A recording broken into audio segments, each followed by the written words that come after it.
think they have you right here. Yeah. Mr. Attorney General, thank you for hosting today's event, and thank you for your leadership. I'm so grateful to be joined by so many leaders from across the Commonwealth, from our law enforcement community and the legislature. I'd like to take a moment to recognize a few individuals before we begin. If you could hold your applause till the end. Colonel Gary Settle from the Virginia State Police, Chief Angela Green from Lexington,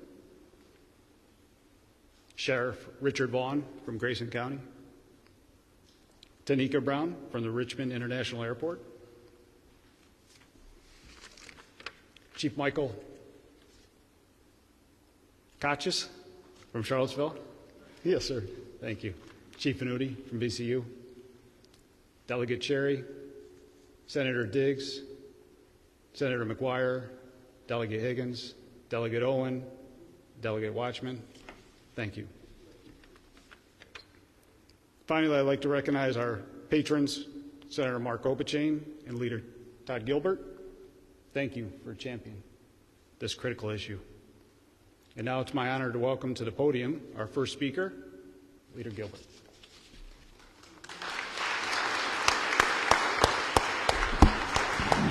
Well, good morning. There isn't a community in this country or in this Commonwealth that isn't currently being touched by the fentanyl crisis. And you can see from the families gathered here with us this morning that it takes so much from these communities, from these families, including what they consider to be their whole world. And if you look at this problem, and I'll just back up a second. Just last week in Shenandoah County, where I live, we had a young man overdose. Thankfully, did not pass away, but he overdosed from a pressed fentanyl pill, the very reason we're here today. And so this is very real. It impacts so many lives. It takes so many lives. It is a global problem. We are forced to face that this is driven in large part by our adversaries, our global adversaries like China, and driven and facilitated by our porous southern border and the cartels that take advantage of it each and every day to poison our youth, to poison our communities and profit from it. And so with it having these global implications, the question is, what can we do about it? And I think the question has to be answered by saying we'll do everything we can.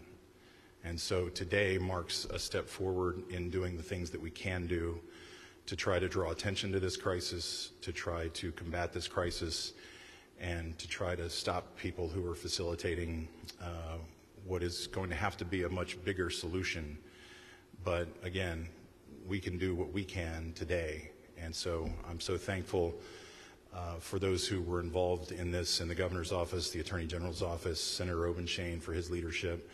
I'm so proud to have played a small part in helping convince our House colleagues to give that bill a hearing finally, and to have it become law and to have it signed into law today by Governor Youngkin. So with that, I'm so proud to work with Senator Obuchain for so many years on things just like this, trying to make Virginia a safer place to live.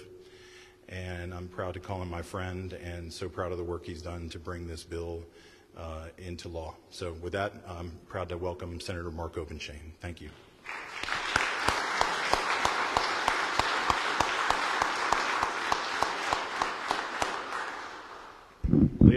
Leader Gilbert, thank you, and thank you for your leadership on this issue. The case that Leader Gilbert mentioned in Shenandoah County is one about which I spoke with the sheriff up there last week, and it demonstrates that this crisis just knows no boundaries. It's not one that's limited in terms of geography. It's not one that's limited in terms of any demographic or age.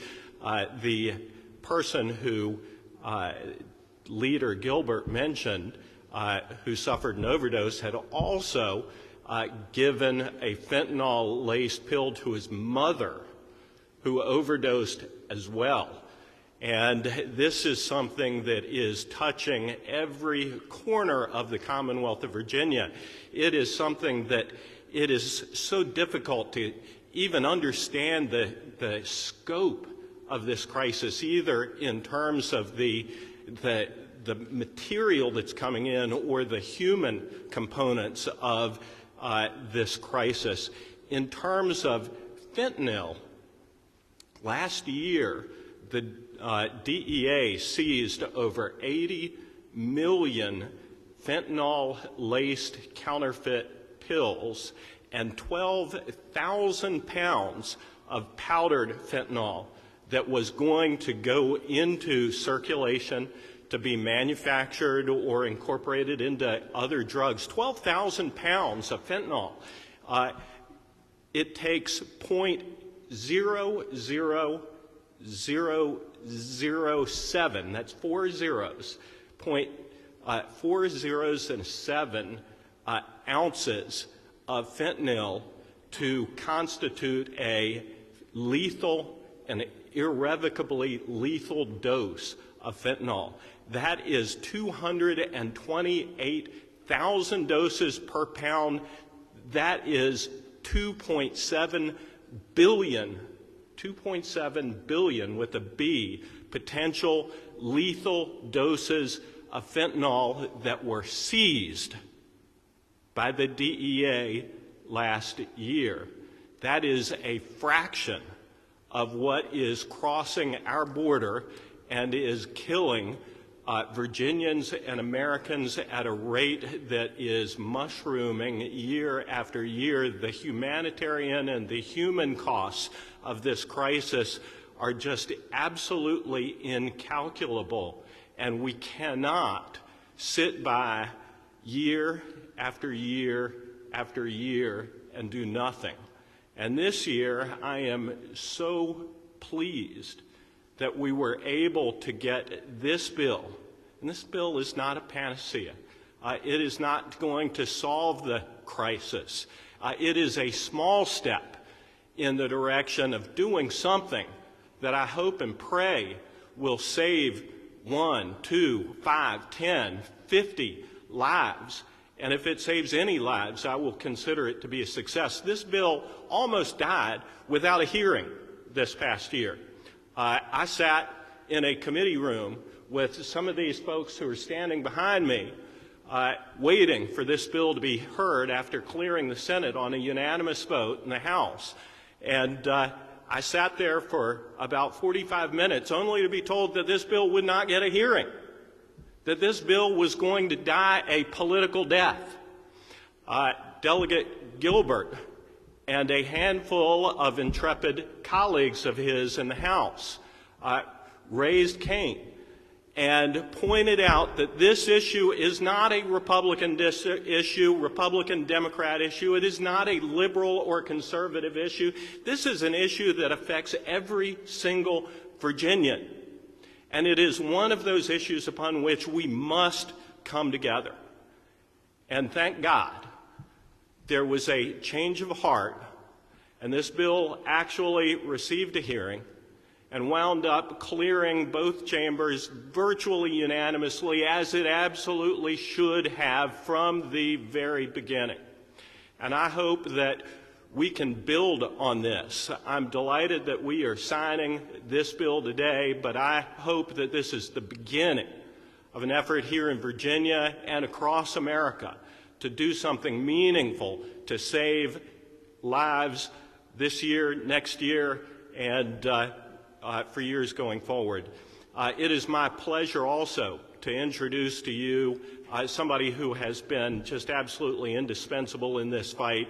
Attorney General Jason Miyares has been working hard to keep Virginia safe, to do something about this poison that is coming into Virginia and crossing and affecting every community across the Commonwealth of Virginia.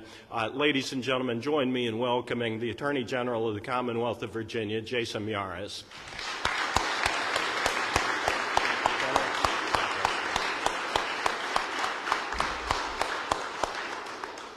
I want to welcome you to the Office of the Attorney General. Every day when I walk into this building, I see above that doorway equality, opportunity, and justice. And we're here today to seek justice. In every community, rural, suburban, or urban, there is an invisible war that is occurring on innocent Virginians and innocent Americans. And the people in this room, unknowingly at times, are at the front lines of that invisible war. Colonel Settle and Secretary Cole, those in law enforcement, are part of that. Our friends and leaders in the General Assembly, like Delegate Gilbert and Senator Obenshain. But tragically, there have been casualties in this invisible war. It's fentanyl. If this was fentanyl, and this is sugar, by the way, so nobody get nervous, but if this was fentanyl, enough fentanyl in this little bag right here would kill every single person in this room twice over, easily. Enough fentanyl crosses our southern border to kill every man, woman, and child in America 3 times over. It's chemical warfare. The Sinaloa drug cartel is the single most dangerous criminal enterprise on earth. They make the Italian mafia look like the Boy Scouts. 108,000 overdose deaths last year in America. And you hear numbers and it's hard to put it in perspective. We lost 55,000 Americans in the Vietnam War over the course of 15 plus years. So it is 2 Vietnam Wars every 12 months in this country. But for the people standing behind me, it's not just a statistic. It's a loved one. It's Paula, it's Kendall, it's Sean, it's PJ, it's Evan. It's now a missing chair at every Thanksgiving, every holiday, every birthday celebration. So the least we can do when we're having and dealing with this level of chemical warfare against innocent Virginians is to give law enforcement the tools that they have been begging for, they have been asking for, and for too often they've been ignored. And so I am proud of the fact that we are standing with law enforcement, not against law enforcement, to give them the tools to go after these manufactured pills. 70% of the counterfeit pills on the streets are laced with fentanyl, 70%. And so for so many parents, what they don't realize is their child, they won't be offered fentanyl at a party or at a sleepover. It'll be, here, take this, it's a Percocet, it's a Xanax. Oh, you need help studying, take this, it's an Adderall. That is what's happening. That is what's happening against our kids. And I'm so proud of this governor and this first lady from day one making this, and it's a very, very personal issue for them. I know they'll talk about that. But this has been a high priority for them to give law enforcement the tools they need to do their jobs, to push back on this war that is now impacting so many innocent Virginians. And one of the people that has been an incredible spokesperson on that war is our first ladies. You know, first ladies will take on different missions during their term. She has indeed taken on, I think, one of the most difficult and emotionally hard, which is dealing with addiction.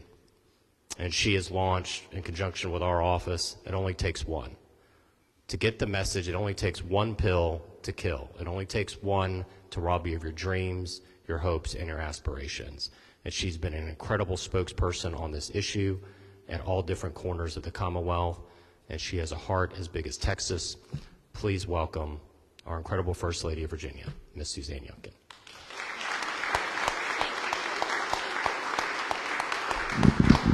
Well, good morning, everyone. I think our Attorney General, and more importantly, my husband, the Governor, are going to regret putting me behind a microphone on this most important topic. As you know, Glenn and I leaned into this issue because of our own personal loss. We lost a dear friend in the September of 2020 to fentanyl. At the time, I will be the very first to admit, we didn't really know what fentanyl was. We didn't realize that a single grain of fentanyl can take a life. And so we set about learning more. And when Glenn was blessed enough to be elected governor, we knew that we could not stand silent and watch the statistics rise. Today in Virginia, on average, 5 Virginians die a day from fentanyl poisoning, and those are just the ones we're capturing. In addition, over the last 3 years, more than 2,000, each year, more than 2,000 Virginians lose their life to fentanyl. And I, for one, have said many times I'm not going to stand idly by. That's why I'm so grateful to the Attorney General, to our Virginia Department of Health, to the Virginia Foundation for Healthy Youth, and to the wonderful women in my office who have said about talking to Virginians about this most difficult issue. You heard the Attorney General reference, it only takes one. Please check us out. It only takes one VA.com. We are working in the Roanoke Valley currently with law enforcement, educators, elected officials, Republicans, Democrats, PTAs, coaches, faith-based coalitions, healthcare providers, and we are making sure that we take every opportunity to cast a light on this issue. So even though it only takes one pill or one vape or one joint to kill someone, it also only takes one opportunity to save a life, to go get trained in Revive training so that you know how to administer naloxone and reverse an opioid overdose. It only takes one teacher to talk to a classroom. It only takes one parent to get all those rowdy teens and their friends in their home, bring up this website and talk about the difficult issue. And it only takes one of us to leave this room and make a difference in our homes and our communities. I do not believe that these conversations rob young people of their innocence. I believe these conversations talk about something real and something that we need to wrap our arms around one another and say, I'm with you in this, and we are going to stop this. So again, please check us out. The second thing I want to say, and I very rarely say things like this, but as thrilled as I am about this legislation, and as diligent as our General Assembly and this administration and people in communities across Virginia have been about trying to find solutions, I do want to point out that we spend a lot of time niggling about consequences and accountability. Is it a felony this or a felony that? Is it 5 years, 10 years, 20 years? Is it community service? What does it look like? For victims of fentanyl poisoning, it is a life sentence. Period. That's it. They don't go to heaven for 5 years or 10 years. They don't get a do-over. So I would really appreciate a serious conversation about this most difficult topic. And I hope that we treat every single human being as made in the image of God, the perpetrators and the victims. And yes, until there is accountability, I worry that more Virginians will die. So I just would appreciate everyone's thought and prayers around this most difficult topic. The last thing I'm going to say is I want you to look at the faces behind me. By and large, who are they? They're women. Do you know why? Because even though fentanyl robs young men of their lives predominantly, young black males in particular, the people that are so often left to pick up the pieces are the mothers, the aunties, the sisters, the grandmothers, because they spend every single day wondering, what could I have said? What could I have done? How do I save another life? How do I turn my grief into greatness? And so I just want to say a heartfelt thank you. We see you. We love you. We can't imagine your pain, but we're so distinctly proud of you for being here today. And we know it's not easy. And with that, I'm going to introduce a remarkable woman. Her name is Jennifer Johnson. She's here from Richmond. Jennifer and the governor and I actually share sons the same age. And Jennifer's son, PJ, in the summer of 2020 was 19 years old.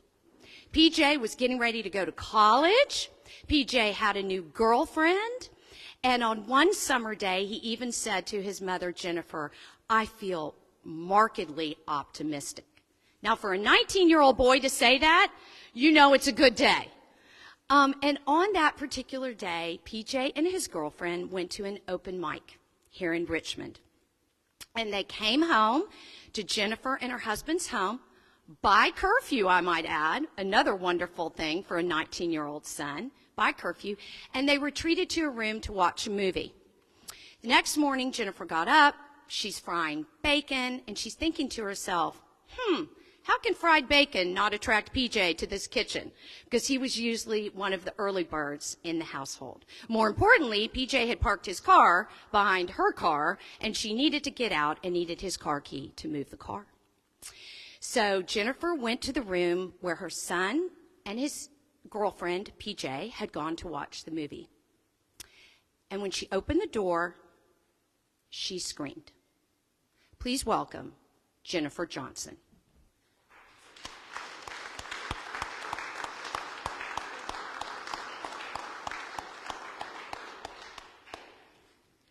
Good morning. It's nice to see everyone. For those of you I have not had the pleasure of meeting, my name is Jennifer Johnson. And in August of 2020, my son PJ and his girlfriend passed away very unexpectedly after consuming a counterfeit Percocet pill containing illicit fentanyl. They were just 19 years old. Unfortunately, so many Virginians have endured similar tragedies.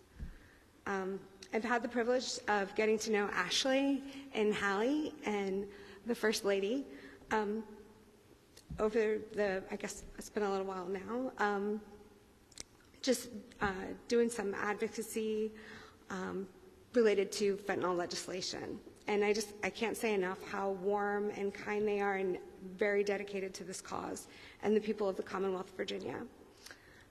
So on behalf of the mothers, sisters, brothers, grandmothers, aunts, fathers, everyone here today, thank you very much for everything that you guys have done. We really appreciate it.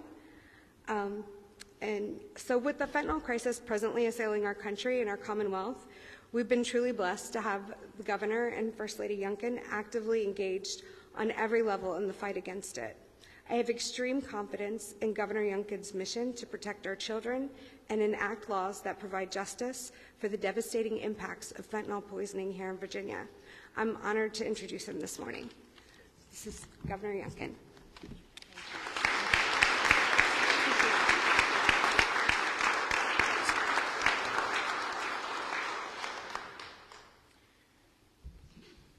Well, first of all, good morning. Attorney General, thank you for hosting us and recognizing that this is about justice. I am profoundly moved by the tragedies that are reflected in the faces of these families. I'm profoundly moved by their strength to come forward in the face of their grief and move us all to where we must go. And I am profoundly moved by the moment that we are in, a moment where, notwithstanding political bickering, we found our better angels. This is a moment where we all need to be profoundly moved, because standing still only means that every day, on average, 5 Virginians will be poisoned by fentanyl. This is a deadly drug. It is a poison. And as Leader Gilbert outlined, it is systematically invading our lives. We must secure our border. We must interdict the access to Virginians of this drug. And we must educate everyone on the penalty that they may face by taking one pill. And finally, we must equip all Virginians with the knowledge and access to resources to revive someone when they are in fact suffering from an opioid overdose. There is no magic wand. Senator Obenshain, I couldn't agree with you more. But I will tell you the bill that we are signing today is an extraordinary step. You see, every day, Virginians, 8.7 Virginians, have been impacted by this. As I've traveled across the Commonwealth, I have not met a single person who has not had somewhere in their orbit an opioid or fentanyl overdose impact them. And that is a stunning statement. My gratitude to the work that is being done overflows my ability to express it. There is true work being done by so many heroes. I always love the Attorney General's reference to quiet heroes. They're everywhere. And oftentimes they fail to be recognized for the work that they are doing. And today, we highlight heroes that are more front and center. But I first want to thank every single advocate, social worker, teacher, parent, friend who steps forward into this most challenging moment and takes a stand. Behind all of you, we are committed. Law enforcement heroes, local leaders, state leaders, and a clear recognition at the federal level that something must be done. I want to add to the list of people that have stepped forward during this General Assembly session. Senator Obenshain used every ounce of capability that God has breathed into his being to navigate this bill through a General Assembly process that, notwithstanding how we got here, should be jumping up and down in celebration. Joining him as chief patrons, co-patrons on this bill, John McGuire, Jennifer Boysko, and I want to thank Senator Boysko. She was our Democratic senator who stood up and said, we need to do this. Senator Christy Newcraig, Senator Bill DeSteff, Senator Danny Diggs, Senator Tara Durant, Senator Timmy French, Senator Travis Hackworth, Senator Chris Head, Senator Emily Jordan, Senator Ryan McDougall, Senator Mark Peake, Senator Todd Pillion, Senator Bryce Reeves, Senator Bill Stanley, Senator Richard Stewart, Senator Glenn Sturtevant. Friends, this is our Senate. We all must lock arms and recognize that the tools in the toolkit aren't adequate enough to combat the scourge, the crisis, the epidemic of fentanyl. I think the statement that Senator Obenshain shared with you is hugely important.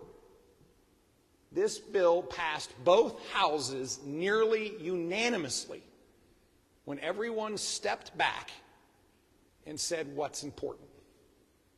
And for that, I want to thank our General Assembly.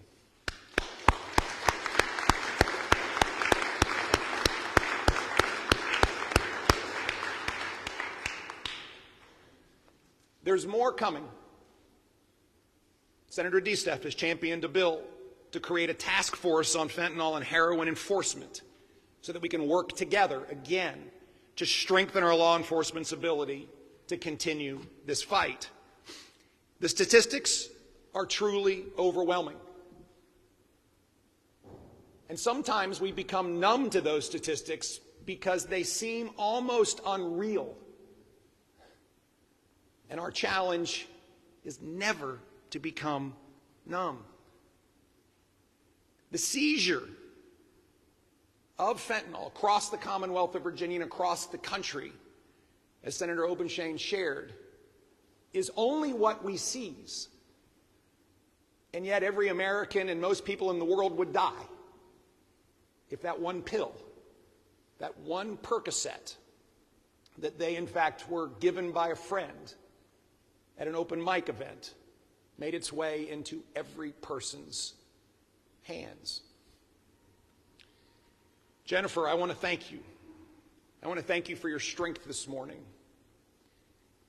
PJ's in heaven, and our job is to recognize first that we will all be with PJ at some point, but also to prevent so many from getting there before their time. Thank you for your strength. I think we have to be more resolved, more emboldened, more unified than ever. When I signed Executive Order 26, we brought together resources across government.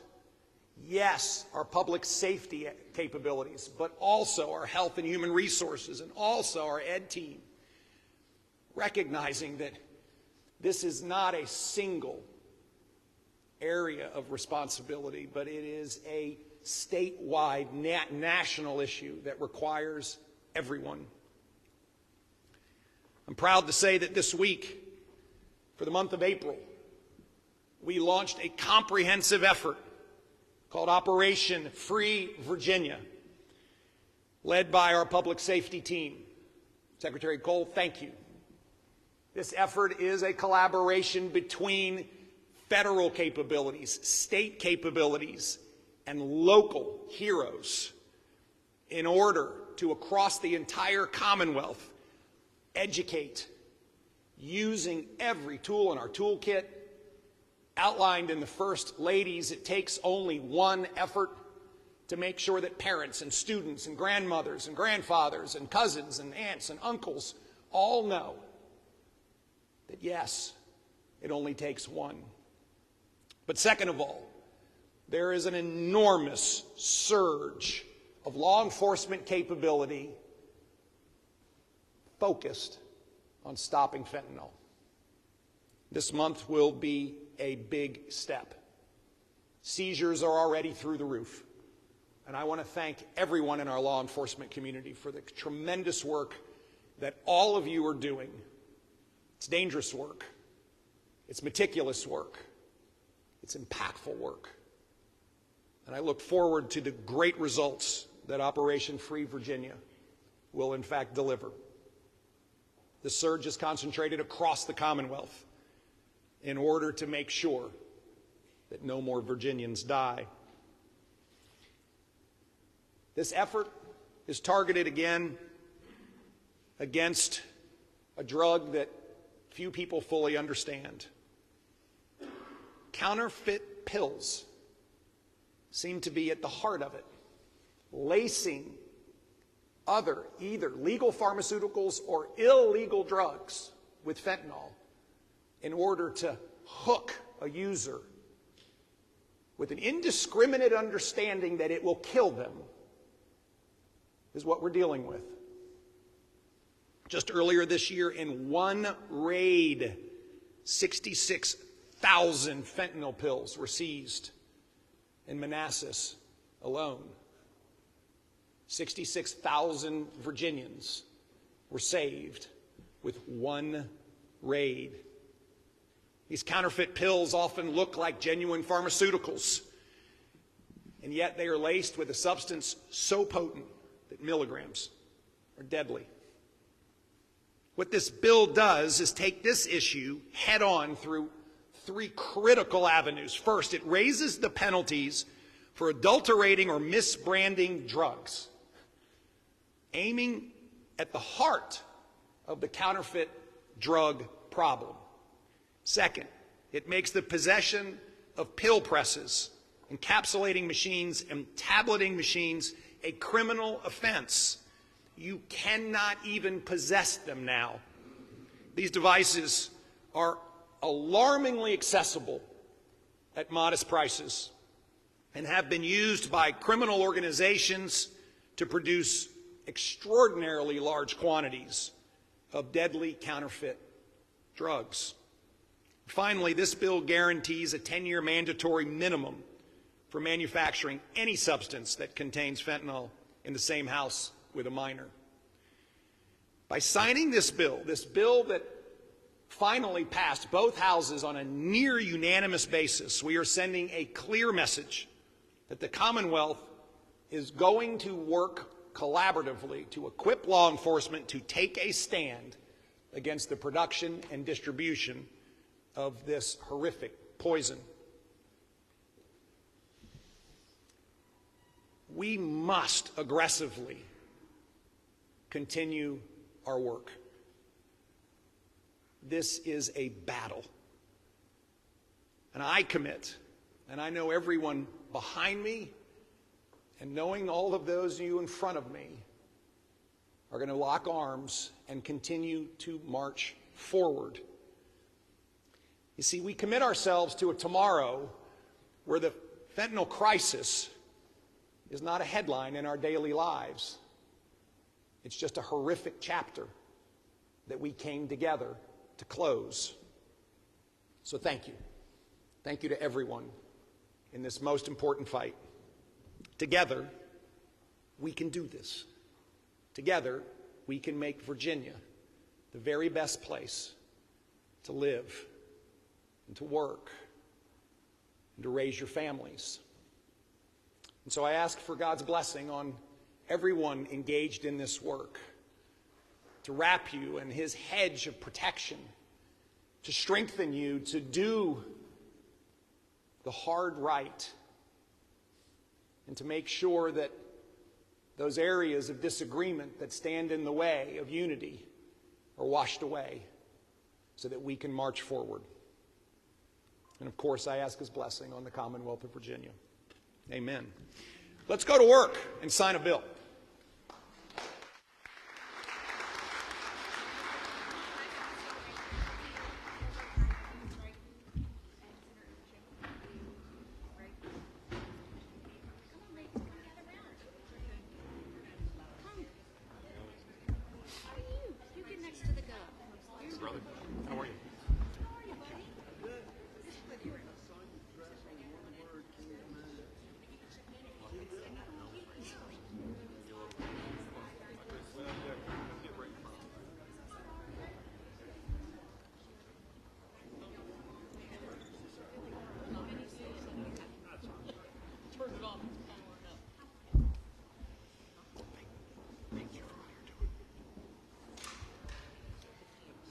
Okay.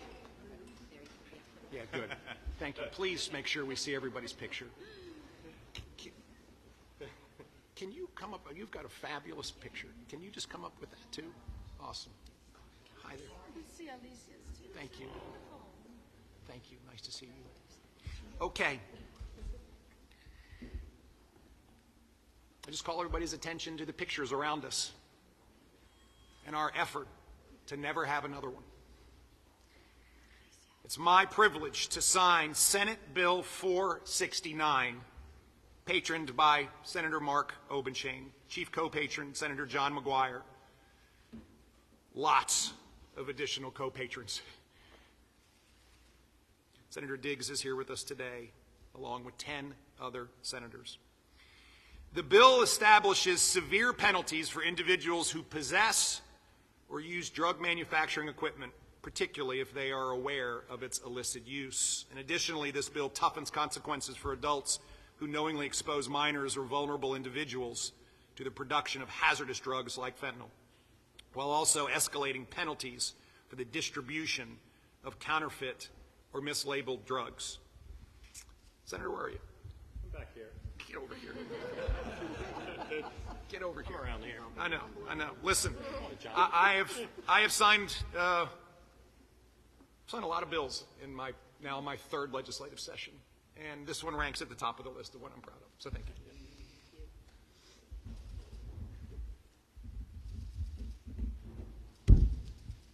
God bless you all. Thank you.